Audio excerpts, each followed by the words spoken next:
Howdy, folks. What's going on? Got a little new scenery. We're trying to keep it semi-quiet on here this time around. Okay, let's retry this again. I don't know what happened, but we got turned off. There we go. How y'all doing? I don't know what part got cut off there. We just had click start. Yeah. We decided to come in here so it'd be a little quieter this time this week. And we didn't pre-record it Saturday because there's a bunch of stuff going on. So let me get mine pulled up. I'm looking. Here we go. Just doing a little bit of work, Muddy Ducks. Muddy Ducks.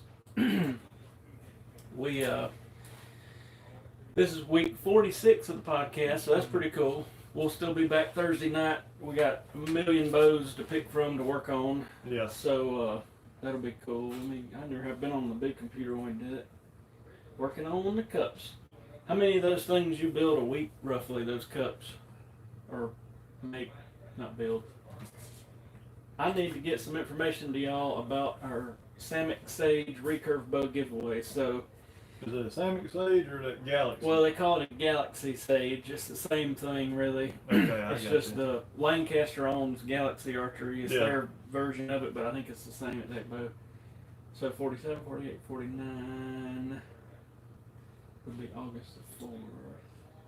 50, 51, 52. So, looks like August the 22nd will be our 1 year date when we give away that bow.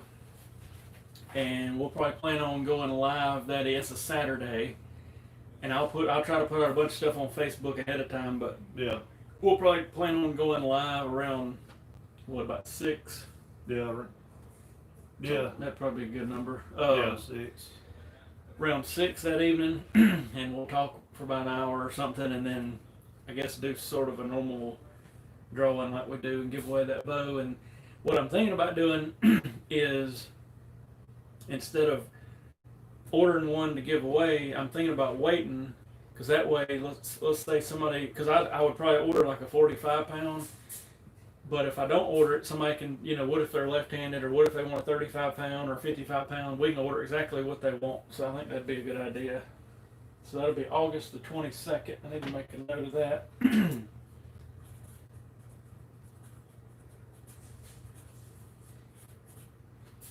At 6 p.m. So y'all tune in for that. Yeah, Brian, it ain't fancy, it's just a little shipping station, I guess you can call it, not a fancy office. I've thought about doing some like videos in here, and I've got a green screen and all kind of stuff I've done other stuff in here with, but it's so loud in there, a bunch of people's making strings and stuff, so I figured y'all didn't want to hear all that in the background. It's bad, so we snuck in here for a minute. What's going on, Richard? What up? Muddy Duck says she works a full-time 55, 65 hour a week job, so she does the cups on the side. Gotcha. They look sharp. I don't know how you do them. I've never looked into any of that, but it looks fancy. Me neither. Fancy.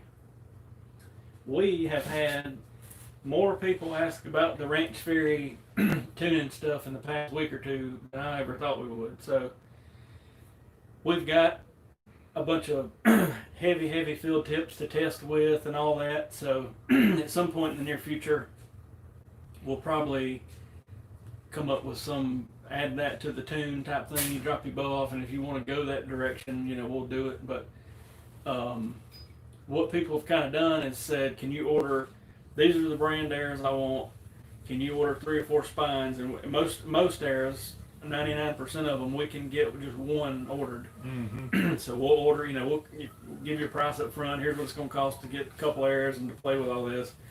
We'll get all those arrows, cut them, and then let's say we got a 300 spine, a 250 spine, a 200 spine. And then we'll take all 3 of those arrows and start with like a 125 grain tip and work our way all the way up to a 300 grain tip and kind of make notes of what's flying the best and all that. And like the other night, we had one, and it was real close between 2 tip weights and 2 spines. So then we was doing it outside. Yeah. We came in here to the paper, and one was just a complete perfect bullet hole with a bare shaft and everything. And I was like, that's our one. So we'll add all that to the.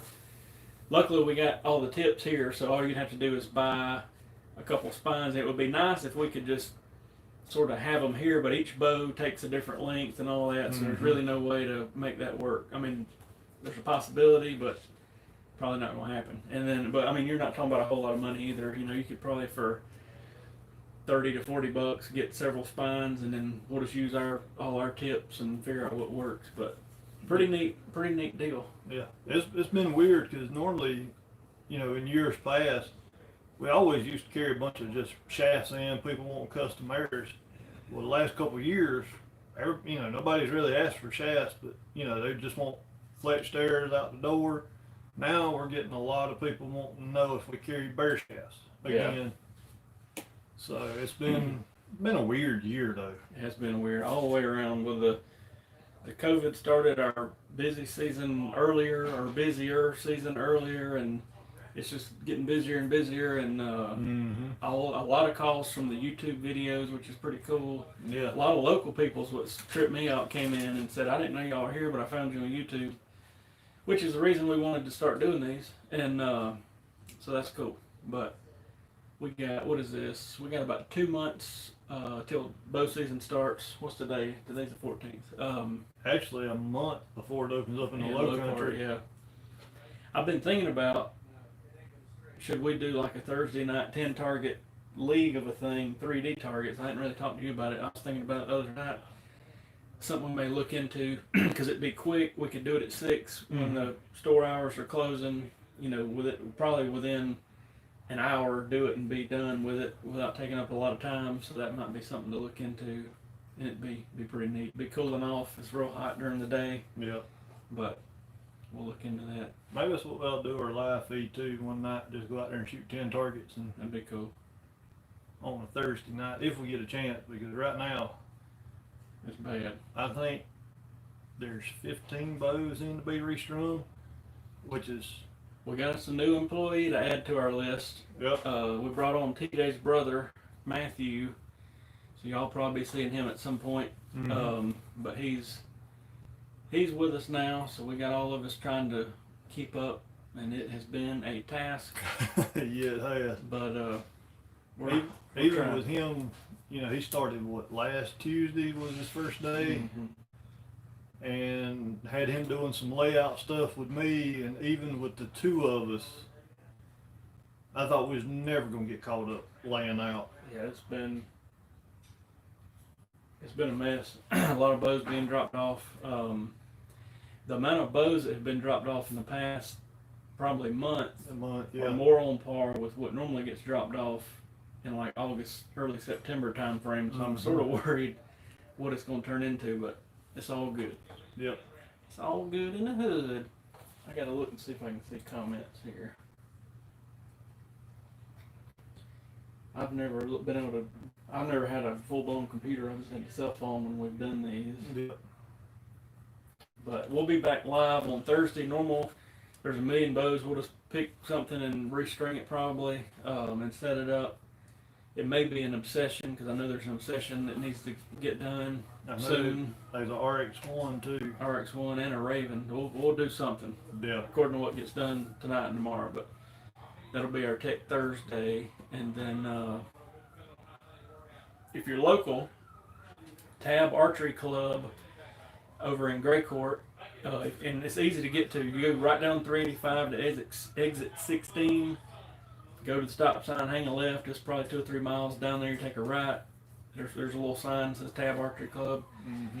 But they're doing this Friday night they call it a coon shoot, the Booger Woods coon shoot. Yeah, the Booger Woods. And what they do is wait till it gets dark, and they break out lanterns for each group, and they'll put a lantern down at the target. You get in a group of about 5. They'll put a lantern down at the target, and you can use a flashlight getting ready to shoot, but once you start to draw, all the flashlights have to be turned off. What was it, 10 targets? It was 10 targets. You can't run any kind of magnification in your scope. I made a video about the one last year when me and TJ went, so you can look back at it. It's somewhere on the channel here. But it's a lot of fun. Like several years before that I had went, there wasn't but about 6 or 8 people, but we went last year and there's probably, what, 20 or 30 people. Yeah, it was. So it's pretty good turnout. And he said before it gets dark, they're going to do a long distance shot, money pot shot. So if you get a chance, go check it out. Good people, good club. Talked to Al last night and he was telling me to, I told him I didn't know if we'd make it, but we'd send everybody we could down there. So we'll see what happens. It was quite warm last year. And Stanley's watching us. Stanley, what's up, man? Smoking some ribs for dinner. Bring some over here. And I think Brad emailed me the other night, and he had a, what was it, Brad? Was it a Z7? I think it is. Let's see. I got you. Yeah, Z7. He said that he had put a set of strings. He said it wasn't one of ours. It was a competitor, which is fine. But he said when he went to put it on, he said the guy shot it a couple times, and the serving started fraying around the loop. And he asked if we served our end loops. And me and him kind of talked a little bit, and he said he run a Q-tip or a cotton ball around it. Wasn't no burrs on it or anything. And he was asking me what could cause it. And I just wonder if they used too thick of a serving around the loop and made that loop real big to where it's catching on that lip. It's hard to describe, but if it's catching on that lip of that post, that could be a problem. We had it was a newer Matthews. Remember that one? And every time you take the loop off, that's what would nick the serving. I took the loop off to twist it, and it broke the loop serving. So the first time I was like, well, okay, we reserved it. Took it off again to put a couple twists in it to get the cams timed, and it broke it again. I'm like, okay, that ain't on us. This thing's got a burr. So then we worked on it some, but it was like it's kind of the same thing. You could run stuff around it like a cotton ball, nothing would. But it was from where it was going down on the loop or the hook on the cam, whatever you want to call it, that top hat piece, that if you want to call it that, when you'd pull it off, it had like a real sharp edge on it. So could be that. I don't know. When me and him was emailing back and forth, and I think I mentioned to him that, depending on what kind of serving they used, I said he didn't, he never did say string builder or anything like that, which, so that's what I was kind of thinking was, maybe they use a different size string, a serving, or maybe a cheaper serving. I don't know. It's hard to say. Yeah. Stanley says he's liking the glow in the dark loop. Heck yeah. We put one on Stanley's bow. Matter of fact, we stepped in here and I turned the lights out. That joker was glowing like crazy. So I didn't realize, since we've talked about it a little bit, a lot of people's asked for it. I didn't realize it was going to be such a popular thing, but it's pretty cool. So I still got 5 feet of it. I need to order another 20 or 30 feet just to be safe. Sly asks, how do I find out what is the proper arrow length? We usually just put the shaft full length in the bow. Now, if you got to order arrows from somebody, we'll talk about it a different way, but put the shaft in the arrow, put the shaft in the bow, get my words crossed up, pull it back, and have somebody pretty much mark it in front of the riser. Now, you can go back as far as right in front of the rest, see what broadhead you're shooting, whatever you feel safe doing. A lot of people want it out there in front of their hand at the front of the bow. So if you're like ordering it from Lancaster and you need to give them a length, if you got an old arrow, do the same thing and mark it. Worst case, you really don't want to pull it back without an arrow in it, but just find some kind of arrow, even if it's your buddy's, and you can put a little chalk mark on it for a minute and measure it. But that's probably what I would do most of the time. So draw length is measured. Let's say a 29-inch draw. That's to the throat of the grip plus 1 3/4 inches, which ends up being about front of the riser. So a lot of time, maybe sometimes a little front of the riser. A lot of times somebody will shoot a 29-inch draw, but shoot like a 28-inch arrow, and it confuses people. But they don't understand how draw length's measured or the AMO standard or whatever. But and if you cut it right against the rest, usually it's about 1.5 inches to 1 3/4 inches shorter than the draw length. But that's pretty much it. Yeah, it's one of them, and now, used to, probably 10 years ago, you'd always have to ask, well, what broadheads are you shooting? If you're shooting a fixed blade, a big honking fixed blade, then you had to go to the front of the riser. That way when you drew back, it wouldn't catch a blade, or when you got drawn back, if you just jerked it back real quick.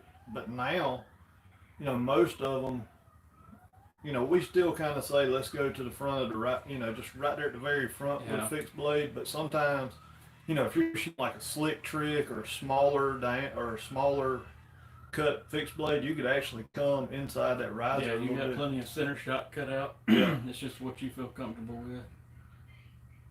And that affects arrow spine too. You know, I mean, if you're borderline shooting a weak spined arrow, I wouldn't cut it real long. I'd cut it, you know, give it some room in front of the rest, but don't cut it out in front of the bow. Brad said he installed 2 strings, then just unraveled the serving and had no more issues. Almost sounds like it was the serving material too big, yeah. Too big. But I remember him asking. I said, "Did it fit over the loop?" Because I figured that whoever served it would, you know, your regular serving like your 3D, or some people run halo in spots.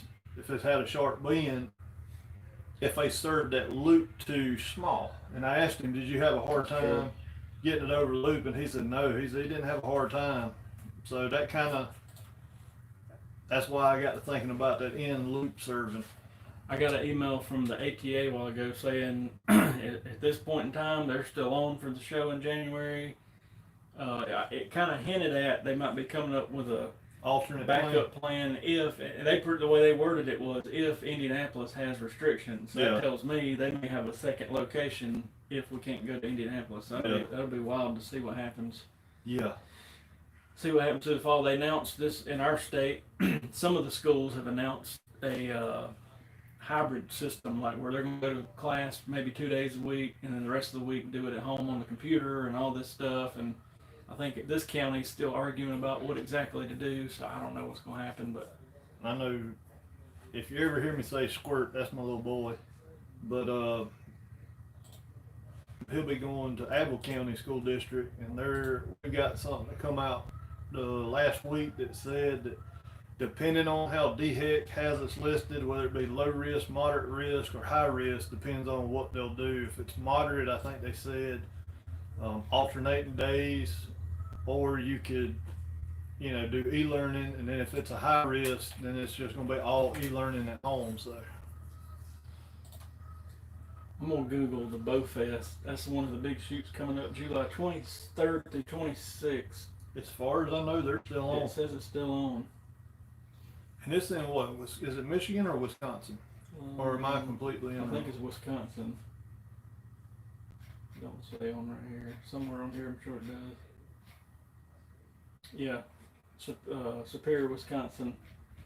They got a big shindig going on. They've combined the OPA, if you're familiar at all with the 3D shoots, the OPA is the thing that Levi Morgan had started. They're combining it with what they call Bow Fest this year. So it's supposed to be a couple 1,000 person deal. Mm-hmm. Looks like they got a bunch of country singers going to be there.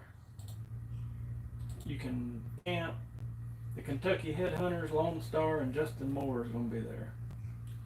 Boy, that's 2 names you hadn't heard of in a while. It's Lone Star and Kentucky Headhunters. Mm-hmm. But anyway, they had IBO this past weekend. Mm-hmm. And when's the next ASA?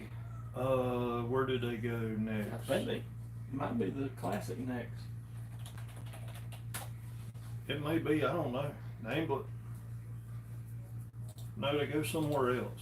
Well, they canceled Metropolis. Yeah, that's probably the one I was thinking of. But yeah, it's probably the Classic, and they moved it. It was supposed to be at Fort Benning, and they pretty much told them that they couldn't do it, so they moved it back to Foley. July 30th through August 2nd, they're going to Coleman, Alabama, and then August 22nd through August 30th will be back at Foley. DLR says, what do you guys think of the Conquest stabilizers? I'm about to give up on the Bee Stinger with the COVID. I like the Conquest. We've ran them, and if you want a heck of a deal, get on their website, and I think you click on like closeouts. So Conquest is owned by Black Eagle. I think pretty much everybody knows that. But they bought out Bernie Pellery, who Coach Bernie, I don't know if y'all followed him, but he was making stabilizers. They bought him out and started Conquest. Well, a bunch of his old bars they put in the closeout section of their website for like real cheap, like cheap, like $20-$30 for big bars cheap. So I think on my total archery challenge bow. I had a set. We bought several sets for our personal stuff of those closeout ones, and they work great. Yeah. But we've ordered a lot of the new ones too, and they work great. But they're expensive, but that's fine. They look good. The only thing I don't like about them is some of the weights that come on them from the factory. It's like the black finish just don't match the quality of the stabilizer, which you can change those out, no big deal, but still. But overall, good stuff, good people. Brad said the factory original string didn't have serving on it. Yeah.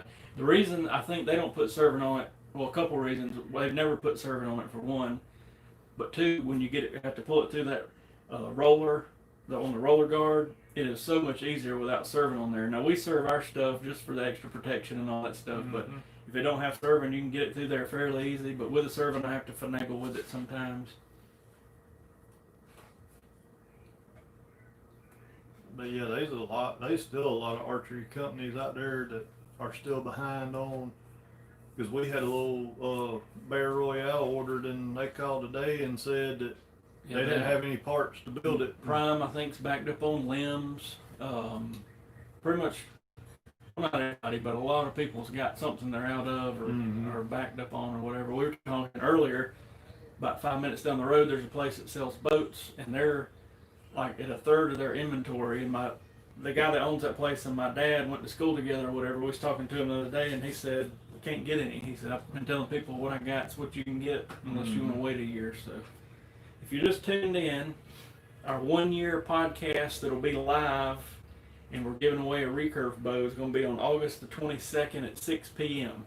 So we'll keep repeating this every week just to remind everybody, but we're going to try to get a decent group of people on August the 22nd at 6 p.m. and talk for 45 minutes to an hour and then give away a recurve. And I was saying, I probably won't pre-order this thing.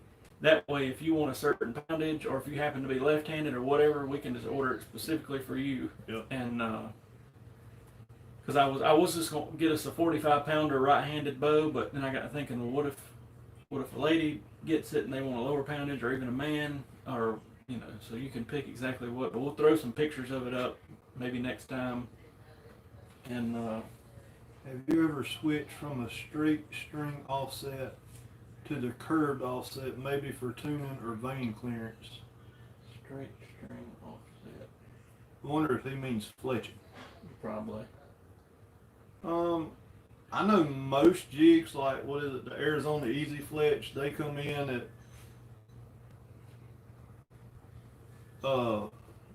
they pretty much come offset. Even your pre-fletched airs from like Black Eagle or Easton, they all got about a 2-degree offset. Yeah, they got a little bit of an offset.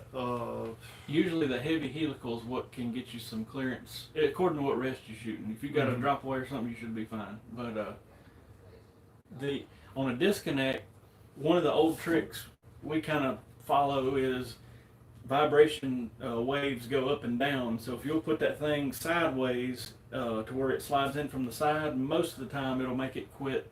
If you're talking about the stabilizer, it'll quit loosening up. And then the good old, I wouldn't red lock tie it, because the red you probably ain't gonna get off, thread locker. But the blue thread locker, it'll snug it up and usually hold it pretty good. Oh, he's talking about the actual cable rod or cable slide. So you're saying instead of the straight bar, the one with the end curves in, Darton uses those from the factory. I mean, I think it provides some help, because at full draw, that's where your cables have the most, they're holding like 300 pounds pulling those limbs together. And with those cables cocked way over, they're pulling together and they're twisting to the side. So at full draw, the more parallel you can make them, the better. The only thing you got to worry about is your knot travel. If you got a cable that starts here and then goes around or goes back or whatever, you're going from little preload to a lot of preload, which can ultimately make your string travel over a little bit. I hadn't seen a whole lot of problems with it. One of the PSEs about 8 years ago, and I'm trying to remember which model, it ended up having a curved one on it, and after they made the first production run, they put a straight one back on it because they said they were having left-right knot travel issues, and I never thought about it till then. But they did on the Evolve series at one time. Yep. They went, what was it, the very first one, which was what, 2017? 16 or 17. 16 or 17, but they had, I can't remember, was it the straight rod? Or was it the curved and then they went back to the straight? Yeah, they had the curve and they went to the straight. Yeah. And on the Supra, some of the Supras had it, some of them didn't, so something to play with. But anyway. I know a lot of them now, you can, like, which one is it? You can loosen a little set screw, and actually, if it's a cable rod. Yeah, Elite's good about that. Yeah. You know, you can adjust them in and out and all that sort of thing. That's good. I still like a rod better than I do a roller. That's just me. But most of the $500 and less bows have still got a rod, and most of the ones over that went to a roller of some sorts. And obviously it works because people are using it, but I don't know. I know there can be problems with the rod of it sticking and that sort of thing, but I like it because it's simple. But you know, looking back, the only problems I've seen with a roller system was I think on some Obsessions and on one Hoyt, the Nitram, a guy brought one in and it had a roller that would flex in as you pulled back, and that little flex thing had a big crack in it, but it was no big, I mean, they warranted it, and put the new one on, so anyway, Obsession had some sort of roller thing, and they wasn't rolling, so yeah, they had a bunch of bows we ended up having to get new rollers for. Didn't they have one where the bearing just blew out in it? Yeah. I think we had one come in like that. Yeah. I think. I can't remember. We've been so many. Oh yeah, for $15 I'd get it and play with it, you know what I mean? It's worth, as long as if you're not having to blow a bunch of money just to tinker, I'd go for it. Shoot it through paper, shoot it at some distance, maybe even if you get into this bare shaft stuff, play with it, see what it does. But I guess we'll get off here. We've been on here 30-something minutes, but we just wanted to pop on. We didn't pre-record one. In the future, we'll probably start doing these live, but until we hit our 1 year mark, it'll be a mixed bag of live. On Saturdays, if we're super backed up and we don't get out of here till late or something's going on, we've been going live. And then if we do have time, we've been pre-recording them, so either way is fine. But we will probably switch up some stuff and start doing all the podcasts live after August the 22nd, and then keep doing our tech night and all that stuff. So y'all, we appreciate y'all watching. Yeah, we appreciate it. Let us know if you need anything, as always. We here. Just holler. And I guess we'll see you 2 more nights on Tech Thursday, and we'll take a bow apart or restring it or do something or other. Hopefully we won't have to grind on that. We don't want to be grinding. We don't want to be breaking stuff loose. We just want a simple bow restring. Maybe a couple of them. But we will see y'all then. Yep. And we'll have something to give away that night too, so y'all tune back in. And we'll do it again. See y'all. Somebody else say something? Yeah, Brad, what's the average turnaround time set of strings to be made and shipped to Western Kentucky? Right now, I'd say give us a good 10 days to 14 days. Yeah. If it wasn't this time of the year, you know, just a couple days. And we could just be hitting a big pocket of busyness. You know, it could get a little quicker. But just to be safe, I'd say 10 to 14 days. Yeah. Just to be super safe. Yep, I would too. But just holler if we can help you. Yep. And we'll see y'all Thursday night. See ya.